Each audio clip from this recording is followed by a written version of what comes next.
Welcome to My Hometown, the program that explores clubs, organizations, businesses, and issues across Nassau and Suffolk counties and sheds light on the different towns that are making a difference. Hello and welcome to My Hometown. My name is Bill Horan, along with my co-host, Nassau Community College student, Corey Kaufman. Today, once again, we're coming to you live via Zoom and being socially distant as recommended. Today, we are going to learn about a youth development, recreation, sports, and leisure time activity program happening right here in Nassau County that you are probably not even aware of. Corey is speaking about the Hicksville Boys and Girls Club. Please say hello to our guest, Thomas Bruno, their executive director. Thomas, welcome to My Hometown on the voice of Nassau Community College 90.3 WHBC. Thank you for having me on. Thomas, first of all, I hope you're doing well in light of the pandemic. How is it affecting you in your life in light of the oddity that's going on? Well, in the middle of March, we were forced to close down because of the virus.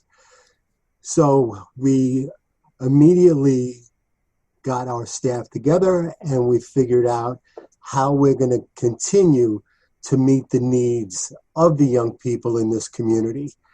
And what we wound up doing was switching from a hands-on program to a virtual program, which was a major undertaking. It was difficult for the staff, it was difficult for the children, but fortunately, within about a week and a half, we were able to switch from our regular hands-on programming to the virtual programming. The virtual program consisted of tutoring. Many of the young people were having a very difficult time with the online teaching. There was very little motivation for the kids to do their work.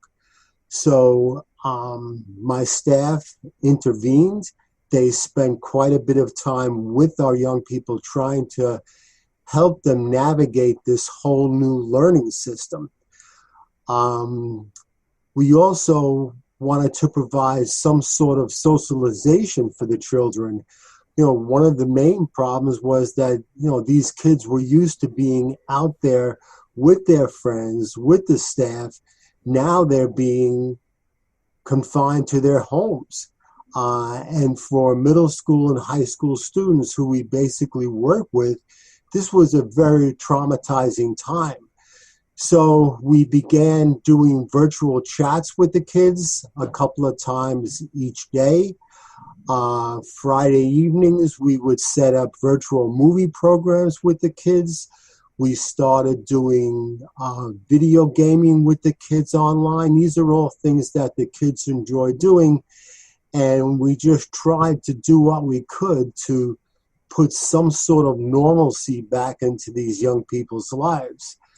I guess it was the first week of July when we were given approval by the state to reopen. We had to make the switch now from going from being the virtual program back to our regular hands-on program. It required quite a bit of paperwork that we had to submit to the state. There was also quite a bit of work that we had to do here at the facility to make sure that our kids were as safe as they could possibly be. We had to limit the number of young people that are allowed into our building each day. We had to reduce our hours to make sure that we had enough time to prepare the building for the next day's activities, which included cleaning, sanitizing, and just making sure everything was in the proper condition so we could open up the next day to the kids. We're averaging between 15 and 20 kids per day coming into the program. When the young people do come in, they have to have their temperature taken. We have a whole checklist, which we go through with the children. If anybody does, have a temperature, we have to contact the parents. They have to pick them up. It's a whole different world. It's a whole different world than what it was a few weeks back. But it seems like you're doing the right thing. You're following the right pathway to being extra careful with the students and the members of the group so that everyone is taking the most precautions that's possible. Yeah, we really have to. Nobody here wants to get sick. Nobody wants our kids to get sick. So we're really trying to do everything that we possibly can to put some sort of normalcy back into the kids' lives. We are doing our regular programming with the kids. As I mentioned, we have limited the number of kids that do come in. We'll be continuing to do our regular activities, which are our video gaming with the kids, our outdoor basketball program with the kids, socially distancing, of course, through everything. Last week we had a socially distanced water balloon fight with the kids, which was pretty interesting. We have a couple of trips scheduled with the kids that, again, are socially distanced in mind. A bike trip we're taking. We're going to the beach with the kids. We're going hiking with the kids. We just have to revamp the whole program to incorporate social distancing and just being safe. So let's back it up a little bit. Give us the full picture. What exactly is the Hicksville's Boys and Girls Club? Basically, we are a program that's in the community. We've been in the community since 1972. At first, we were known as the Hicksville Teenage Council. Then we became the Hicksville Youth Council. And then about 15, 18 years ago, we became the Hicksville Boys and Girls Club. Basically, we are here to provide the young people and the families of our community a safe, supervised environment where young people can interact with their peers while their parents are at work during the high-risk hours of when school closes and parents come home from work. During the summer, we do increase our hours a little bit. Again, it's just to provide the kids a safe place to go. While they're here, they're learning social skills by interacting with the staff. Our staff act as role models for our young people. We just try to give young people every opportunity that they can get to be the best that they can actually be through concrete programming. Thomas, can you tell us when the Hicksville Boys and Girls Club, when was it created, and give us a little bit of the history that's involved? Like I had mentioned, it first came to being in 1972.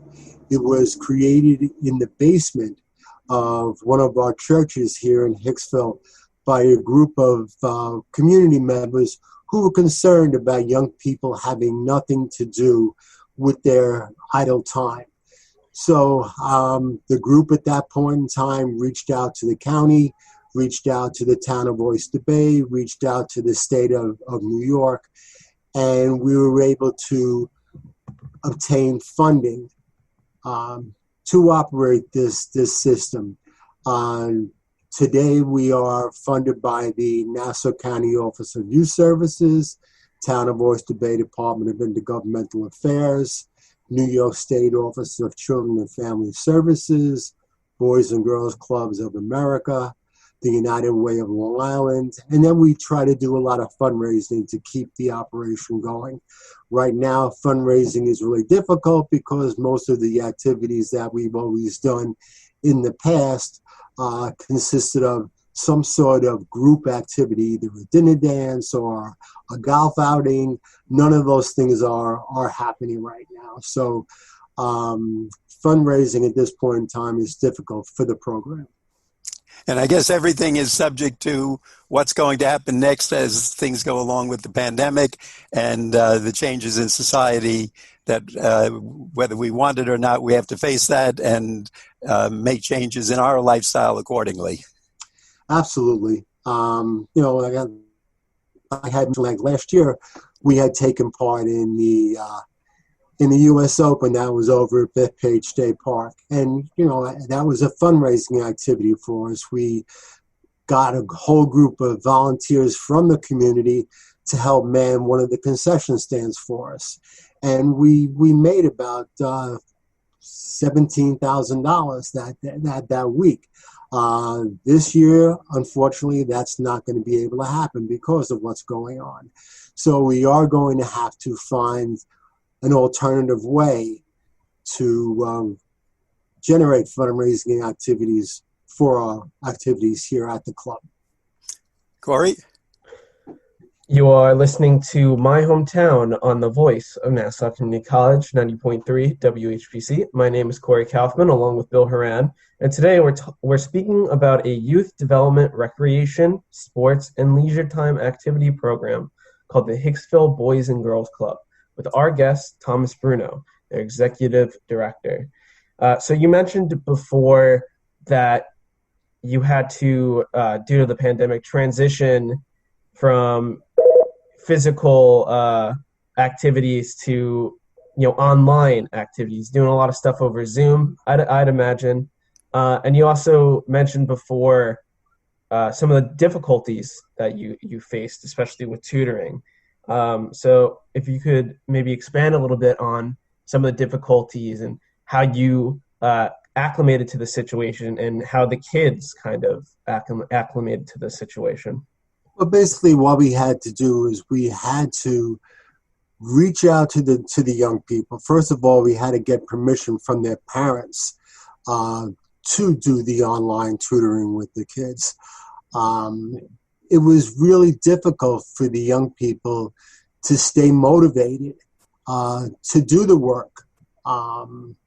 So basically, our staff spent literally hours with our young people every day, encouraging them, helping them to overcome the obstacle of staring at a screen rather than being in a regular classroom setting where you had the interaction with the actual teacher. But first of all, it was difficult to get the kids involved. They really didn't want to do their work, but with the constant prodding and encouragement of our staff, the kids saw that they really needed to get this done if they wanted to move on to the next grade. And I have to give my staff all the credit for reaching out to these kids and continuing to meet with these young people to help them face this new challenge of virtual teaching. Can anyone be part of the Boys and Girls Club, or is it only for people who live in the Hicksville area? Anybody is more than welcome to come here. We have no boundaries. The only thing that we do ask is that we have a code of conduct that we encourage the kids to follow. If they follow the code of conduct that we have, they're more than welcome to come. Our recreation and program is basically for middle school and high school age students. Our tutoring program is for elementary, middle, and high school age students. So in terms of an age group, what would be the starting point, the lowest area, and then what would be the upper age program? Well, middle school age children can be anywhere from 11 years of age and up. So basically what we ask is anyone going into the 6th grade is eligible to come to the program, and right through 12th grade. We do have young people who continue to come who are over the age of 12th graders, and usually what they'll do is they'll volunteer. They'll act as mentors for the young people. It's very interesting to see how people who have come to the program continue to want to come to the program because they really have benefited from it, and they're really looking forward to sharing their positive experiences with the new club members and the younger club members. And if someone wants to be part of the Boys and Girls Club, is there a fee for that? Do they just sign up and join? Is there a process to becoming part of the Boys and Girls Club? Well, there is a registration form that has to be filled out. Now there's another whole gamut of papers, all about releases and everything else with the COVID situation. We do ask for a membership fee of $50 for a school year. If a family is not able to afford that type of a program, we would never tell a young person that they could not come here. We would offer some sort of a scholarship to that young person. But like I had mentioned, there is a very slight fee. If they can't afford it, we'll absorb it. Corey? I saw on your website that you're accepting volunteers right now. Is your entire staff volunteers, or do you have some paid members on the board? No, we have 4 paid staff members. They're all part-timers. I'm the only full-time person on staff here. And then we do have all of our volunteers and all of our staff have to go through background screenings. This is something that is highly recommended it's mandated by the Boys and Girls Clubs of America. Since we are a charter member, we have to abide by all the regulations that they put forth for us. We have a volunteer board who oversees what we do here at the organization. And we also, at times, get student interns from local colleges and universities who are looking for some type of an internship program. What are some of the tasks volunteers do? They assist in supervision of our recreation program. They tutor. If we do have any kind of a special event or any kind of a fundraising event, they would help out with that. Basically, they're just extra hands. Sometimes we have groups come in to help us clean the facility, clean up the outside facility, basically just giving us help. Right. So if anybody is listening who is hearing about this organization and wants to lend a helping hand, maybe they want something to put on the resume, maybe they just need something to do for the summer, walk us through the process for signing up to be a volunteer. They would have to go onto our website. There is a volunteer application on the website. Fill that out, send it back to us. We will review the application. If it seems like something that would be a good fit for us, we will reach out to that person, have them come in, meet with me, meet with the staff, go through the background screening, and then if everything worked out the way that we hope it would work out, we would have them start coming in and meeting with our people. And go ahead, plug the website. I'm sorry? What is the website? Just punch in Boys and Girls Club Hicksville and it will come up. Right up on Google? Okay. And I also saw on your website, what is the difference between a volunteer and a mentor? Because I saw you're also looking for mentors. Right. Well, mentors are basically, they're here to provide the young people with special guidance, special help. Almost like a big brother is basically what mentoring is, or a big sister. And then you have the category of volunteers who could be assisting with the recreation program and assisting with the tutoring program. But basically, a mentor agrees to meet with a young person a certain number of hours per month, a certain day per week, for a number of weeks designated during the process. And is there any qualifications you need to become a mentor? No, not really. Basically, they would have to fill out a volunteer application. Of course, I would meet with them, screen them. And again, if the background check goes through, then we would try to match them up with a young person who is looking for someone to be a mentor. Sure, there's a lot of people out there who might be a perfect fit for that. Yeah. You are listening to My Hometown on the Voice of Nassau Community College, 90.3 WHPC. My name is Corey Kaufman, along with Bill Horan, and today we're speaking about a youth development, recreation, sports, and leisure time activity program called the Hicksville Boys and Girls Club, with our guest, Thomas Bruno, their executive director. Thomas, I assume you're a nonprofit organization, so how do you generally raise funds for your organization? Well, basically, like I had mentioned earlier, we do get some designated funds from the county, the town, the United Way of Long Island, New York State. We also apply for grants. One of the organizations that we apply to is the Nassau County Bar Association. They've always been a big supporter of our organization. And we're constantly looking for different types of grants that are out there that we may be qualified to apply for.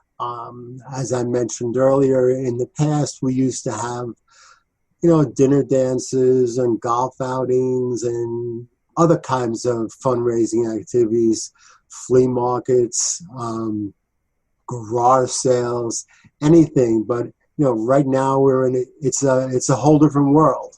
So now what's going on? I have been looking at some of my colleagues, what they have been doing to try to generate funds through fundraising. And a lot of them are switching to some sort of a virtual fundraising activity. So this is one of the things that we're looking at, myself and my board of directors, to try to see if there is some way that we may be able to do some sort of a virtual fundraising activity to try to generate some extra money for this program here. Thomas, do you accept donations for the club? Absolutely. Anyone who does send in any kind of a donation to us, since we are a 501c3, I will send them back something saying that they did make a donation to our organization, and they can write that off on taxes. And if someone is interested in taking part, or at least talking to you about how they can become a part of your organization and help out, is there a website we should be looking at, or is there someone they should contact? They could just contact me directly here, either by phone or by email. Our email address is hycbgc@AOL, and our phone number is 516-822-KIDS.